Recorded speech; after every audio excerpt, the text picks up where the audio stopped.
관심이 생겼다는 것은 마음의 방향이 그쪽으로 쏠렸다는 것입니다. 20대 청년 시절 누군가를 향해서 관심이 가지게 되었습니다. 아마 기억상으로는 누군가에게 그렇게 관심을 갖게 된 것이 처음이었던 것 같습니다. 이성을 좋아한다는 것이 무엇인지 스스로조차 감별이 잘 안 되던 때였습니다. 하지만 내가 그 사람에게 관심이 생겼구나. 이건 사랑인가? 라는 확신이 들게 되는 경험이 있었습니다. 하루 종일 그 사람만 생각하고 있는 나 자신을 발견한 것입니다. 강의 시간에도, 밥을 먹으면서도, 다른 사람과 대화를 나눈 중에도, 심지어는 밤에 잠자리에 들어서부터 수면을 취하고 아침에 눈을 뜨는데도 생각에 단절이 없이 생각이 이어지는 신기한 경험을 하기도 했습니다. 잠은 잤는데 생각은 깨어있는 그런 이상한 느낌을 경험해 보았습니다. 그 사람이 누구였느냐라고 물으신다면 답을 드릴 수는 없습니다. 느헤미야의 전체 주제는 재건입니다. 특별히 성벽을 재건하는 일이 가장 중요한 내용으로 등장합니다. 느헤미야의 시대적 배경은 바벨론에 의해 예루살렘, 유다 왕국이 멸망을 당하고 포로로 끌려간 지 대략 150년 정도가 지난 즈음이었습니다. 1차 귀환 때에 수룹바벨을 중심으로 해서 성전, 예루살렘 제2성전이 재건이 되어졌습니다. 그리고 2차 귀환 때에 에스라를 중심으로 해서 돌아왔고 에스라를 중심으로 종교개혁 운동이 일어났지요. 그리고 이제 3차 귀환으로 느헤미야가 중심이 되어서 예루살렘 성벽을 재건하는 일이 이루어지게 됩니다. 느헤미야 1장의 핵심 포인트는 거룩한 관심입니다. 오늘 본문을 통해 느헤미야의 관심이 특별히 세 가지를 향해 있는 것을 함께 나누면서 말씀을 통해 은혜를 받고자 합니다. 먼저 첫 번째 느헤미야의 거룩한 관심은 민족을 향한 거룩한 관심이었습니다. 오늘 본문 1장 2절인데 말씀 같이 한번 읽겠습니다. 내 형제들 가운데 하나인 하나니가 두어 사람과 함께 유다에서 내게 이를 얻기로 내가 그 사로잡힘을 면하고 남아있는 유다와 예루살렘 사람들의 형편을 물은즉. 아멘. 이 평소에 그의 관심이 어디를 향해 있었는지를 보여주는 대목입니다. 선조들의 고향인 유다와 그 동족들을 향해서 그가 항상 마음을 향해 있었던 것을 보여주는 증거이기도 합니다. 느헤미야는 할아버지도 포로, 아버지도 포로, 자신도 포로였습니다. 그가 태어난 곳은 예루살렘으로부터 대략 1500km나 떨어져 있는 이국 땅이었습니다. 그러니까 예루살렘, 유다 이런 게 먼 이야기이고 들어서 아는 거지 경험해서 아는 것은 아니었습니다. 그러나 그의 피 속에는 유대 민족의 피가 흐르고 있었습니다. 항상 선조들의 땅을 향한 애정이 마음 한 곳에 있었던 것입니다. 비록 몸은 이방 왕궁에서 좋은 것을 먹고 좋은 것을 누리고 있었지만 마음만은 편하지 않았던 것입니다. 그래서 예루살렘을 돌아보고 온 그 사람들에게 예루살렘의 형편을 처음부터 물었던 것이죠. 물었더니 예루살렘의 지금 형편이 큰 환난과 능력을 당하고 예루살렘 성이 허물어지고 성문들이 불탔다는 소식을 듣게 됩니다. 오랜 시간에 걸쳐서 그래도 재건되어진 성전이 있었지만 그 이후에 예루살렘 성과 성벽을 재건하는 노력들이 또 있었습니다. 하지만 대적들의 방해 공작으로 공사가 중단되어지기도 하고 많은 어려움을 겪기도 했던 것입니다. 나름 재건되어가는 기미가 보이는 성벽이 또다시 회파되고 무너졌다는 소식을 듣게 된 것입니다. 그 소식을 듣자 느헤미야의 반응은 오늘 본문 1장 4절인데 같이 한번 읽도록 하겠습니다. 시작. 내가 이 말을 듣고 앉아서 울고 수일 동안 슬퍼하며 하늘의 하나님 앞에 금식하며 기도하여. 아멘. 온갖 핍박과 대적들의 이 방해로 인해서 자신의 동족이 고난과 서러움 중에 있다라고 하는 그 소식을 듣자 그들의 아픔을 향해 느헤미야는 관심을 가지게 된 것입니다. 특별히 무너진 것은 성벽만이 아니라 그 민족 내면의 성벽이 무너져 있던 것을 보았던 것입니다. 그래서 느헤미야는 울고 또 울었습니다. 억지 눈물이 아니라 내면 깊은 곳으로부터 솟구치는 긍휼의 눈물이었습니다. 느헤미야의 관심이 민족을 향해 있었던 것을 보여주는 또 다른 대목이기도 합니다. 예루살렘의 형편을 듣고 앉아서 울고 수일 동안 슬퍼했다고 성경은 기록하고 있는 것이죠. 여러분, 요즘 무엇을 위해 눈물을 흘리십니까? 여러분은 나라를 위해, 민족을 위해 느헤미야와 같이 눈물을 흘리실 수 있으십니까? 특별히 세우신 대통령과 위정자들을 위해 눈물을 흘릴 수 있으십니까? 지적하고 비난은 하지만 안타까운 마음으로 긍휼의 마음을 품을 수 있느냐라고 하는 말입니다. 세금 정책이나 이런 국가적 정책들이 당장 나에게 유리하게 생각되면 좋아하고 손해가 되는 것 같으면 불평과 원망을 쏟아내는 것에서 끝나지는 않느냐는 것입니다. 나에게 얼마나 이익이 되고 손해가 되는지와 상관없이 나라와 민족이 얼마나 하나님께로 향해 있는지를 살펴볼 수 있는 그 마음이 우리에게 있어야 할 줄로 믿습니다.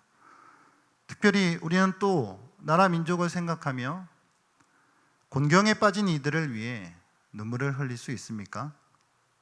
상처와 아픔으로 짓눌린 이들을 위해서 같이 울어줄 수 있느냐라고 하는 말입니다.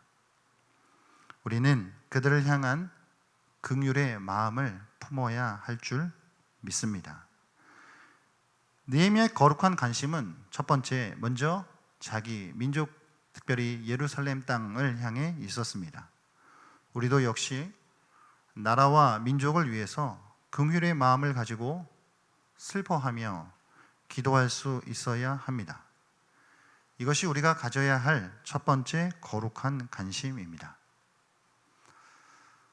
두 번째 느헤미야의 거룩한 관심은 하나님을 향한 거룩한 관심이었습니다. 느헤미야는 예루살렘 형편을 듣고 나서 슬퍼했을 뿐만 아니라 금식하며 기도합니다. 느헤미야는 울 뿐만 아니라 금식하며 기도했던 것입니다. 금식은 육신의 에너지 공급을 차단하고 오로지 하나님께만 집중하여 하나님의 도우심만을 구하는 것입니다. 느헤미야의 관심은 실제적인 것이었던 것이죠.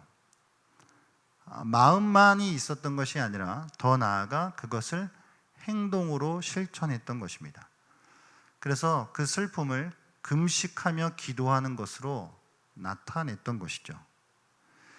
그가 금식하며 기도한 내용, 특별히 하나님의 도우심을 구하며 마음을 쏟았던 것을 보게 됩니다. 느헤미야는 문제의 해결을 이루실 분이 하나님이심을 간파했습니다. 우리는 문제를 만날 때 가장 먼저 어떤 해결책을 찾으십니까? 사람은 평소부터 마음이 향해 있던 그것을 찾아가게 되어 있습니다. 우리가 어떤 일들을 당할 때 평소의 마음이 사람들을 의존하고 사람들을 향해 있었다면 우리는 또 어려움을 만나서 사람을 향해 사람을 찾아갈 것입니다. 혹은 습관적으로 술잔을 기울이거나 나도 모르는 사이에 입술에 담배 한 개비를 물을 수도 있는 것이죠. 아니면 게임을 찾거나 아니면 여행을 찾거나 이런 어떤 세상적인 방법들로 내 문제를 해결해 보려고 하는 시도들을 할 수도 있습니다. 그러나 이런 것들은 잠깐의 위안을 줄지는 몰라도 근본적인 해결책이 되지는 못합니다. 우리 모든 문제의 진정한 해결책은 하나님이십니다. 느헤미야는 이 민족적 문제를 듣고 이것을 해결해 주실 수 있는 분은 하나님이심을 놓치지 않았던 것입니다. 그래서 평소부터 그가 항상 마음을 향하고 있었던 그 하나님을 향해 나아갔던 것이죠. 그 하나님을 향해 나아가 그는 간절하게 기도하기 시작한 것입니다. 오늘 본문에 나타나는 그의 기도를 조금 살펴보면 먼저 그는 하나님을 높이는 찬양과 경배로 시작하고 또한 회개와 자백하는 마음 내용의 기도를 드립니다. 더 나아가 언약의 기초에 간구하기 시작하죠. 그리고 마지막으로 하나님께서 행하셨던 일들 그것을 다시 상기시킵니다. 찬양, 회개, 언약의 기초에 간구하는 것 그리고 하나님이 행하셨던 일을 상기하는 것 이것이 느헤미야의 기도의 내용입니다. 하나님은 이러한 분이시니 이런 언약에 기초하여 자기 민족을 불쌍히 여겨주시도록 간구했던 것입니다. 오늘 본문에 느헤미야가 자신들의 조상들의 죄라고만 하지 않고 나와 내 조상들의 죄다라고 했던 것을 우리는 주목해야 하는 것입니다. 민족적 그 죄악을 스스로 품어 안고 기도하였던 것입니다.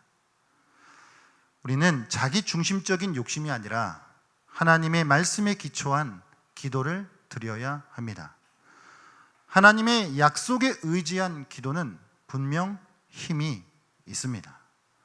여러분, 우리는 문제를 만날 때 제일 먼저 무엇을 찾으십니까? 내가 평소에 의지하고 마음이 향해 있었던 그 존재는 무엇이냐는 말입니다. 느헤미야의 거룩한 관심은 두 번째, 하나님을 향해 있었던 마음의 쏠림이었습니다. 세 번째 그의 거룩한 관심은 사명을 향해 있었습니다. 사명을 향한 거룩한 관심이었던 것이죠. 오늘 본문 마지막 구절인데 같이 한번 읽어보도록 하겠습니다. 느헤미야 1장 11절 말씀입니다. 주여 구하오니 귀를 기울이사 종의 기도와 주의 이름을 경외하기를 기뻐하는 종들의 기도를 들으시고 오늘 종이 형통하여 이 사람 앞에서 은혜를 입게 하옵소서 하였나니 그때에 내가 왕의 술 관원이 되었느니라. 아멘. 그 끝을 지금 1장의 끝을 그때 내가 왕의 술 관원이 되었느니라 라고 그렇게 마치고 있는데요, 1장 마지막을 자신의 신분을 말함으로써 마치고 있는 것이죠. 왜 이것을 말하는 것일까 생각해 보아야 합니다. 지금 느헤미야는 생각하고 있는 것이죠. 왜 내가 지금 술관원장일까? 라는 것이요.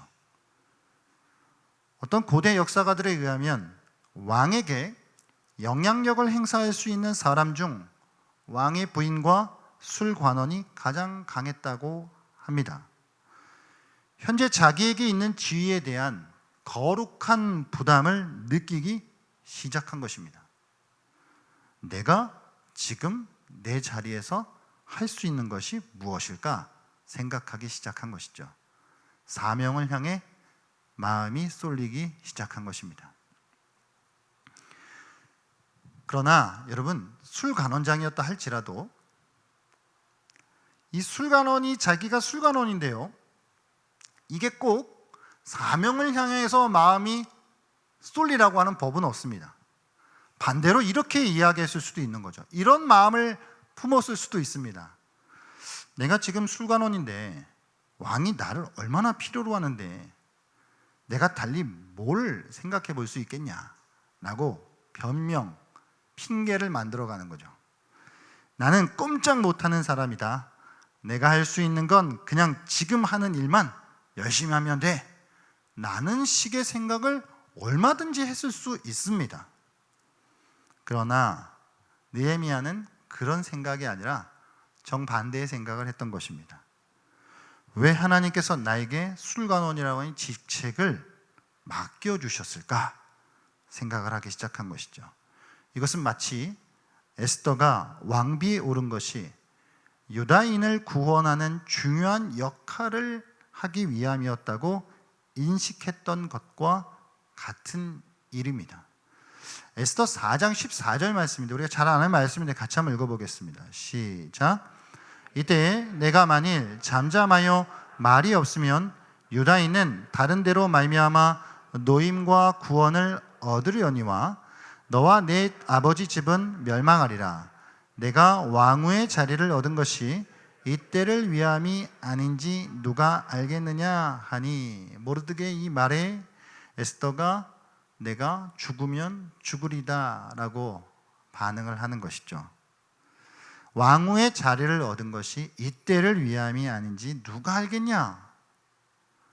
느헤미야 같은 것을 느꼈던 것입니다. 내가 지금 술관원인데 이 나의 이 자리가 지금 이 상황 속에 하나님이 나에게 무엇을 요구하고 계시고 내가 이 자리에서 어떤 일들을 행할 수 있는 것인가, 나의 사명은 무엇인가, 나는 것을 향해 마음이 쏠리기 시작했던 것입니다. 사랑하는 여러분, 우리에게 현재 주신 축복은 무엇입니까? 하나님이 우리에게 주신 위치는 무엇입니까? 나에게 주신 그것들로서 내가 지금 해야 할 사명이 있다면 그것이 무엇이냐는 말입니다. 언젠가 한번 이사신방을 갔는데 그 집사님이 그런 말씀을 하시는 것을 들었습니다. 하나님이 좋은 장막을 허락해 주셔서 너무 감사하다. 이곳에서 이제 목장 예배도 마음껏 드리고 많은 또 우리 성도님들도 함께 또 초청해서 교제하는 그런 또 공간이 되었으면 좋겠다는 말을 하는 것을 듣고 그게 지금 생각이 납니다. 하나님이 여러분들에게 주신 것 무엇입니까? 그것은 곧 사명을 향한 관심으로 나아가야 합니다. 하나님이 우리에게 주신 축복들이 있다면 그것은 곧 사명과 연결되어야 한다는 것입니다. 이것이 느헤미야가 가지고 있었던 사명을 향한 거룩한 관심입니다. 특별히 오늘 이 1장을 통해서 느헤미야는 먼저는 민족을 향해, 그 예루살렘 땅을 향해 그의 마음이 쏠려 있었던 것, 그리고 그가 늘 평소부터 묵상하고 마음을 향해 있었던 하나님을 향해 거룩한 관심을 가지고 있었던 것, 그리고 자기의 위치에서 내가 지금 무엇을 할 수 있는지, 하나님이 지금 나에게 맡겨주신 사명은 무엇인지 그것을 향해 마음을 향하고 있었던 이 세 종류의 이 느헤미야의 거룩한 관심을 통해 오늘 이 시간 우리가 말씀 속에 거룩한 관심을 갖는 은혜가 있기를 바랍니다. 특별히 수상궁에서의 안락한 삶을 느헤미야가 과감하게 내려놓고 민족적 아픔에 동참한 이 느헤미야의 희생은 더 나아가 그리스도의 희생을 예표하기도 합니다. 인간들의 무너진 성벽을 재건시키고자 하늘 영광을 버리고 낮고 낮은 곳에 오셔서 생명을 주신 예수 그리스도를 나타내는 것입니다. 우리 주님은 인생을 보호해줄 자기만의 성벽이 무너져서 아무 방비도 없이 쓰러져 있는 인생들을 위해 그 성벽을 재건하시기 위해 오셨습니다. 하늘의 영광스러운 보좌를 버리고 낮고 낮은 곳으로 오셔서 우리를 재건시키십니다. 우리는 그리스도 안에서 무너진 인생의 성벽을 재건할 수 있습니다. 여러분, 요즘 어디에 관심을 갖고 계십니까? 질문을 드리면 금방 답이 나오실까요? 쉽게 답이 나오시진 않으시죠? 제가 여러분들의 요즘 관심이 어디에 쏠려 있는지 알아낼 수 있는 가장 효과적인 방법을 알려드리겠습니다. 오늘 가셔가지고요, 카드 내역서를 한번 싹 살펴보십시오. 나의 지출이 어느 곳으로 흘러가고 있는지, 보물이 있는 곳에 마음이 있기 때문에 여러분 잘 보시면 내가 요즘 여기에 관심을 쏟고 살아가고 있구나 라고 하는 걸 대번에 알 수 있습니다. 나의 돈과 나의 시간이 어디에 얼마만큼 들어가고 있는지를 체크해 보면 우리의 관심이 어디를 향하고 있는지 금방 알 수 있다는 말입니다. 특별히 이 시간 이 말씀을 통해서 민족의 무너진 성벽을 바라보면서 함께 아파하고 거룩한 관심을 가져 자신이 할 수 있는 그것을 찾아 사명을 향해 달려갔던 느헤미야의 모습을 통해서 오늘 우리가 무엇을 향해 거룩한 관심을 가지고 살아가야 할지 다시 한번 돌아볼 수 있는 시간이 되었으면 좋겠습니다. 늘 평소 나의 마음은 무엇에 쏠려 있는지, 나의 안락과 평안한 삶을 향한 관심만이 아니라 나라와 민족의 아픔을 끌어안고 하나님을 향해 기도하며 그리고 내게 주신 사명이 무엇인지 깨달아 그 사명을 향해 헌신할 수 있는 주의 백성들이 되기를 소망합니다. 뿐만 아니라 저 높고 높은 영광스러운 보좌를 버리시고 우리 가운데 찾아오셔서 우리의 무너진 인생의 성벽을 다시 세우기 위해 찾아오셨던 우리를 향해서 그 거룩한 관심을 가져주신 예수님, 그 예수님을 우리가 더욱 묵상했으면 좋겠습니다. 단지 우리의 성벽을 재건시켜 주면 그것이 마지막 목적이 아니라 그렇게 나를 재건시켜 주심으로 인해서 또 다른 곳들을 회복시키시고 재건시키고자 하시는 또 다른 하나님의 마치 또 다른 목적들이 있는 것을 우리가 기억하면서 우리가 그렇게 재건의 도구로 쓰임받는 은혜가 있기를 바랍니다. 거룩한 관심을 갖고 특별히 우리의 삶이 정말 하나님의 영광을 위해 아름답게 쓰일 수 있는 우리 모든 성도님들의 삶이 되실 수 있기를 주의 이름으로 축복합니다.